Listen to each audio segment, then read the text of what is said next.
Assalamu alaikum. This is Shadina Ahmed from Department of Banking and Insurance, University of Dhaka. And as you know, I'm conducting a free course for students so that they can learn how to speak in English more spontaneously than before. এবং তারই ধারাবাহিকতায় আজকেও আমরা চমৎকার কিছু structure দেখব যেগুলা তুমি সিচুয়েশন ওয়াইজ ইংরেজি কথাবার্তার ক্ষেত্রে ব্যবহার করতে পারো। সো শুরুতে আমরা যে স্ট্রাকচারটা দেখব সেটা হচ্ছে ওভার দ্য মুন। কি ওভার দ্য মুন? এটা মূলত স্ট্রাকচার না, এটাকে আমরা একটা ফ্রেজ হিসাবে ইউজ করতে পারি। ওভার দ্য মুন মানে বোঝা যাচ্ছে অতি আনন্দে থাকলে, অর্থাৎ যখন তুমি খুব আনন্দিত, এই ক্ষেত্রে তুমি বলতে পারো I'm over the moon. Like you can say I'm very happy, I'm very happy to obtain GPA 5 in the exam. You can say it very easily. I'm very happy to obtain GPA 5 in the exam. Okay, but you can change it, like you can change the happy to over the moon. What? You can change the happy to over the moon. যখন তুমি খুবই বেশি পরিমাণে happy বা excited feel করছো, এই ক্ষেত্রে কিন্তু তুমি হ্যাপিটাকে সরিয়ে এখানে ওভার দ্য মুন ইউজ করতে পারো। কিভাবে? Like you can say am over the moon after having GPA 5. Just look at this sentence. It looks more lucrative than before. এটা আগের থেকে দেখতে কিন্তু ফ্যান্টাস্টিক লাগছে, ফ্যাবুলাস লাগছে। কিভাবে? over the moon after having GPA 5. আমি GPA 5 পর অতি আনন্দিত। কি? অতি আনন্দিত। তাহলে নেক্সট টাইম কি তুমি ভেরি হ্যাপির পরিবর্তে ওভার দ্য মুন কথাটা ব্যবহার করতে পারো না? দেখো তুমি কিভাবে রিপ্লেস করবা। তুমি ভেরি হ্যাপিটাকে রিপ্লেস করে দিবে ওভার দ্য মুন দিয়ে। কি? ওভার দ্য মুন দিয়ে। তাহলে নেক্সট টাইম ধরো কোন একটা কনভারসেশনে তুমি যাচ্ছ, কি কোন একটা কনভারসেশনে যাচ্ছ, ধরো হচ্ছে তুমি কোন একটা কিছু সফল করলা বা কোন একটা কিছু অ্যাচিভ করলা, অর্থাৎ সফলতার একটা স্বাদ পেলা। এই ক্ষেত্রে কেউ তোমাকে জিজ্ঞেস করলো how was your day, how was your day, how is your day, তোমার দিনটা কেমন যাচ্ছে, তোমার দিনটা কেমন যাচ্ছে। সো এর ক্ষেত্রে তুমি কিন্তু বলতে পারো I'm over the moon at this moment, I'm over the moon, I'm over the moon. So তুমি কিন্তু চাইলেই এই সুন্দর একটা ফ্রেজ ইউজ করে তুমি তোমার কথাটাকে একটা অন্য লেভেলে নিয়ে যেতে পারো। কি? I'm over the moon, I'm over the moon, I'm over the moon, I'm over the moon. So এরকম আরেকটা জিনিস দেখাবো, যেটা মজার একটা ফ্রেজ, যেটা আমরা আমাদের কথার মধ্যে ইউজ করতে পারি। সেটা হচ্ছে I have no time to, তারপর একটা ভার্ব নিবা। কি? একটা ভার্ব নিবা। তুমি বললা কোনো কিছুতে তোমার সময় নাই। কি? কোনো কিছুতে তোমার সময় নাও, কাউকে গুনার সময় নাই, কাউকে দেখার সময় নাই, কারোর সাথে কথা বলার সময় নাই। এই ক্ষেত্রে তুমি কিন্তু এইটা ইউজ করতে পারো। ধরো কেউ তোমাকে জিজ্ঞেস করলো কি রে গতকালকে তুই বার্সেলোনার খেলাটা দেখেছিস, এই ক্ষেত্রে তুমি বললা I have no time to watch Barcelona's match. কি? দেখো চমৎকারভাবে তুমি ইউজ করতে পারো I have no time to watch football match. দেখো চমৎকারভাবে এই জিনিসগুলো আমরা অ্যাপ্লাই করতে পারছি। I have no time to watch football match. তারপর তুমি হচ্ছে কাউকে বললা, ধরো কোনো একটা ব্যক্তির সাথে তোমার একটু তালমেল আছে বা কোনো একটা ব্যক্তির সাথে তোমার একটু লাগ আছে, তার সাথে তোমার মিলে না। সো তুমি দেখলা যে সে তোমার কাছে আসতেছে, তখন তুমি তাকে অ্যাভয়েড করে চলে গেলা। সো এই ক্ষেত্রে তোমার আরেকটা বন্ধু তোমাকে জিজ্ঞেস করলো কি রে তুই তার সাথে কথা বললি না, at that time you can say I have no time to talk with him, I have no time to talk with হিম।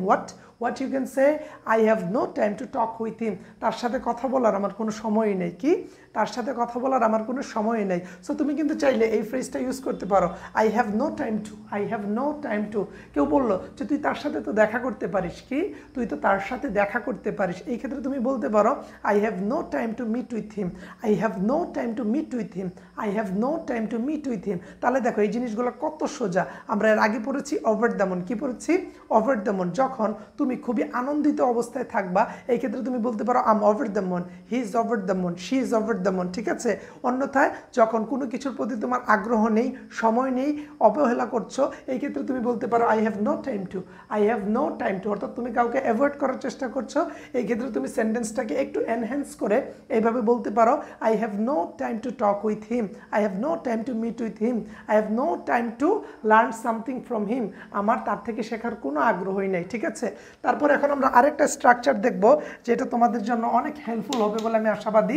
সেটা কি, সেটা দেখো, আমরা যদি 39 নাম্বার একটা জিনিস দেখি, সেটা হচ্ছে বাধ্যবাধকতা অর্থে। কি বাধ্যবাধকতা অর্থে, বাধ্যকতা, দেখো বাধ্যবাধকতা অর্থে আমরা ব্যবহার করতে পারি হ্যাভ টু। কি হ্যাভ টু, হ্যাভ টু মানে কি অবশ্যই করতে হবে এমন কিছু, ঠিক আছে, অবশ্যই করতে হবে এমন কিছুকে আমরা হ্যাভ টু দিয়ে ব্যবহার করি। লাইক তুমি বললা I have to go now, I have to go now, দেখো তুমি বললা যে আমার এখন যেতে হবে, আমার এখন যেতে হবে, I have to go now, I have to go now. তারপর তুমি বললা I have to meet with him, তুমি বললা আমার তার সাথে দেখা করতেই হবে। কি আমার তার সাথে দেখা করতেই হবে।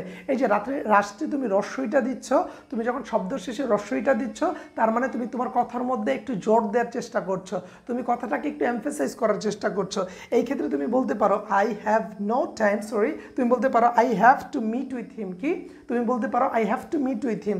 তারপর ধরো তুমি হচ্ছে ফুটবল খেলতে চাচ্ছ, অনেকদিন ধরে খেলো না, তোমার মধ্যে ফুটবল খেলার একটা জেদ জেগেই বসেছে যে আজকে আমার ফুটবল খেলতেই হবে। কি আজকে আমার ফুটবল খেলতেই হবে। তাহলে তুমি বলতে পারো I have to play football today.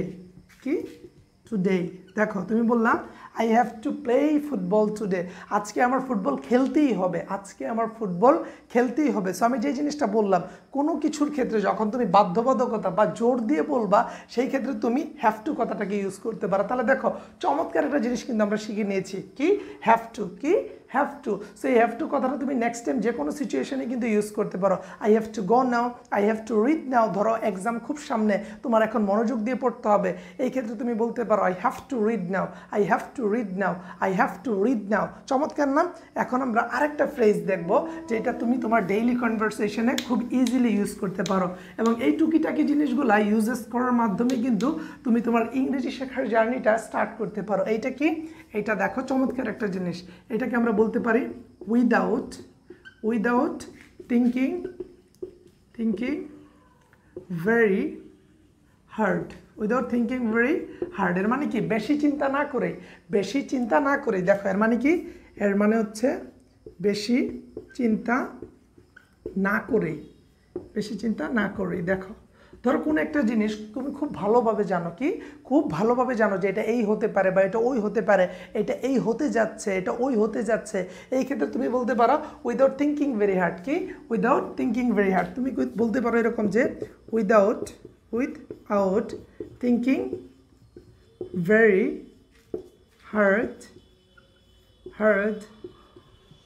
I can say he will be loser. He will be loser. তুমি কি বলতে পারো যে আমি চিন্তা না করে বলতে পারি সে একজন লুজার হবে, সে একজন কি হবে, লুজার হবে। তাহলে দেখো without thinking very hard I can say he will be loser, without thinking very hard I can say he will be loser. So without thinking very hard মানে কি চিন্তা না করে। যেমন আমি যদি একটা সেন্টেন্স বলি এবং তার মধ্যে যদি এই জিনিসটা অ্যাড করি, তাহলে মনে হয় এই জিনিসটার সাথে রিলেট করতে তোমাদের বেশি সহজ হবে।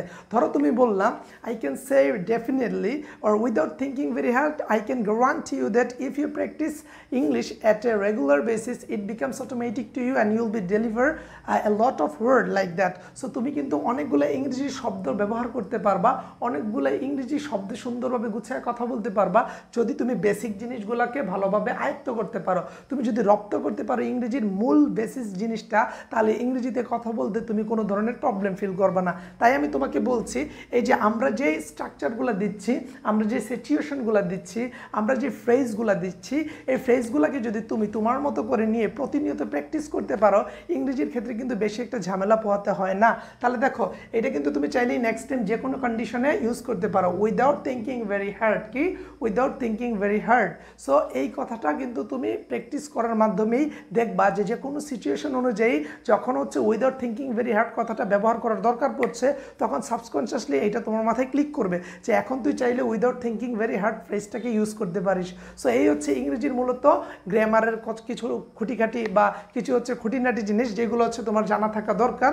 সো আজকের ভিডিও এই পর্যন্তই, পরবর্তী ভিডিওতে আবার দেখা হবে। টিল দেন, আসসালামু আলাইকুম।